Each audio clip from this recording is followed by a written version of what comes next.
ჩვენ ახლა ადიგენის სოფელ უდეში ეგრეთ წოდებული პირდაპირების დასახლებაში ვართ. ტერიტორია თითქმის სრულად დაცლილია. აქ მოსახლეობა აღარ ცხოვრობს, მიზეზი მეწყერია. 2024 წლის თებერვალში ჩამოწოლილმა მეწყერმა 50-ზე მეტი ოჯახი გუსახკაროდ დატოვა. მათმა ნაწილმა მამაპაპისეული ტერიტორიების შარშანვე დატოვა. გამოუსწორებელი შედეგების მქონე მეწყერი უდეში 2024 წლის თებერვალში ჩამოწვა, თუმცა პროცესი დღემდე გრძელდება. ტერიტორია ახლა ასე გამოიყურება. ეს აწვებოდა და ეს გამოვთხარი და ცოტა გაჩერდა, მაგრამ აჰა იგრევა. უყურე წყალი როგორ დგას, ის არის. ეს წყალი გადის აჭირია მე. ეს კი თინათინ წალდაძის სახლია. როგორც იგი გვეუბნება, მეწყერმა ერთადერთი საცხოვრებელი სახლის კედლები იმდენად დაუზიანა, რომ ექსპერტებმა შენობის დემონტაჟის რეკომენდაცია გასცეს, თუმცა ამის მიუხედავად წალდაძეს სახლში მაინც რჩება და მუნიციპალიტეტის მერიას ქირით გადაყვანას ან კომპენსაციას თხოვს.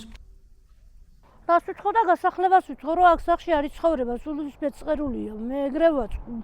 მე ეგრე ვამჩნდა, რა ვიცი. მთავრობამ სულ გასახლება არა გამაგრებაო და გამაგრება სულ არ არის.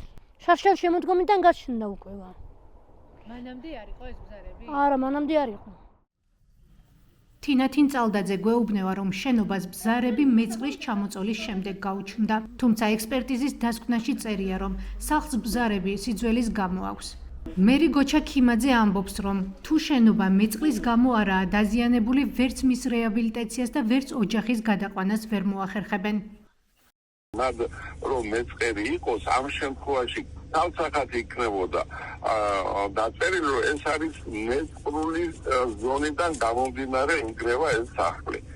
ეს თუ არ არის მადმიკითებული, ეს იმას ნიშნავს, რომ სახლის სიძველით ინგრევა და სიძველით ბუნებრივი არის მეწყერის გარეშე და ინგრევა სახლი და ამ დროს უკვე მთავრობა ანუ მერია კომპენსაციას ვერ გაცემს. მერისვე თქმით, გასული წლის თებერვალში ჩამოწოლილმა მეწყერმა 100-ზე მეტი სახლი დააზიანა. მათგან თითქმის ნახევარს 50-30,000 ლარიანი კომპენსაცია მისცეს. ნაწილი სახლები კი გამაგრებას ექვემდებარება. მისივე თქმით, დაზიანებული სახლების გამაგრების მოტივით არაერთი ტენდერი გამოცხადდა, თუმცა არ შედგა. რა ხდება ახლა? გოჩა ქიმაძე გვეუბნება, რომ დაახლოებით 2 კვირის წინ მიიღეს გადაწყვეტილება, რომ ეგრეთ წოდებული პირდაპირების დასახლება 40 ჰექტარი ტერიტორია სრულად შეისწავლონ სამომავლო მეწყრის განვითარების პრევენციის მიზნით. თუ ტერიტორიაზე კვლავ იქნება მეწყრის განვითარების რისკი, დაზიანებულ სახლებს არათუ გაარემონტებენ, არამედ მოსახლეობას ტერიტორიიდან სრულად გაიყვანენ.